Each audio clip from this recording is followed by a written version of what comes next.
আসসালামু আলাইকুম। আলহামদুলিল্লাহ। আজকে আমি চলে আসছি আপনাদেরকে আমার 40টা হাঁসের ব্রুডিং প্রক্রিয়া সম্পর্কে জানাতে। এখানে আছে আমার 38টা মেয়ে হাঁস এবং আমি শখ করে 2টা পুরুষ হাঁস রেখেছি। আমি বাচ্চাগুলো আনার পরেই বাচ্চাগুলোকে লাইসোভিট এবং ব্রয়লার স্টার্টার ফিড খেতে দিয়েছি। লাইসোভিট দিলে বাচ্চার জার্নির ধকল কেটে যায় এবং বাচ্চা ফুরফুরে মেজাজে থাকে। এবং রাতের বেলা আমি 40টা বাচ্চার জন্য 40 ওয়াটের একটি বাল্ব ও লিটার হিসেবে দিয়েছিলাম খড় এবং খড়ের উপরে দিয়েছিলাম ছালার বস্তা। পরদিন আমি বাচ্চাগুলোকে আমার বাড়ির উঠোনে নামিয়ে দেখি যে বাচ্চাগুলো অনেক ফুরফুরে মেজাজে আছে। মাশাআল্লাহ, বাচ্চাগুলোকে দেখতে অনেক সুন্দর লাগছে।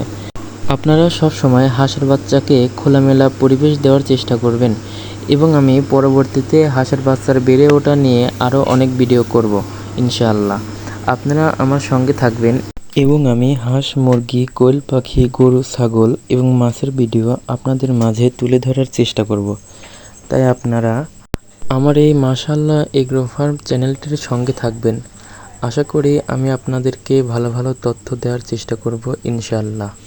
এটা আমার হাঁসের বাচ্চার 2-3 দিন পরের ভিডিও। দেখুন, আলহামদুলিল্লাহ হাঁসের বাচ্চাগুলো অনেক ঝরঝরা হয়ে গেছে। তো আজকের মতো এতটুকুই। আপনারা সবাই আমার জন্য দোয়া করবেন।